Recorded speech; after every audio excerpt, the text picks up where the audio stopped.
જયસુખભાઈ ગારિયાધાર ગામ છે ને સોનાની ભઠ્ઠી. હા વરસાદ આવ્યો એટલે સીધું 2-3 કલાક થઈ એટલે પાણી આવ્યું એમનું જોરદાર પાણી આવ્યું. સીધું પાણી ઘરમાં ગરી ગયું એટલે અમે દોડીને બહાર નીકળી ગયા. ત્યાં તો ઘડીક થયું તો મકાન આખું બેસી ગયું સીધું. નુકસાની બહુ થઈ છે. આ ઘરમાં લગભગ 15-20 મણ ઘઉં તણાઈ ગયા છે. પછી 4-5 ખાટલા ભાંગી ગયા. પછી આ ખોળિયાના તોરણ ને ખોળિયાના મારા ધંધો કરતા હતા કાપડનો, ને એ 15-20 હજારનો માલ એ તણાઈ ગયો અંદર. માંગ તો શું આપણે સરકાર આપણને એની કાંઈક સહાય જેમ બને વહેલા હાર કરે. મારું નામ પરમાર અમિતભાઈ જગદીશભાઈ. વરસાદ આવ્યો ત્યારે ફૂલ પાણી આવી જતા અચાનક ભાગી ગયા. અમે આઘા વૈયા ગયા, પાણી નાખ્યા બી, અને 2 મકાન અમારા પડી ગયા.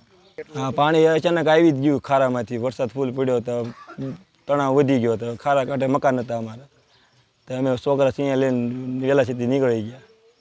હાલ કેવી પરિસ્થિતિ? હાલ બહુ ખરાબ પરિસ્થિતિ છે. મકાનની સહાયની અરજી કરી છે. હવે વહેલી સુધી સરકારને અપીલ છે જેમ બને મકાન બને.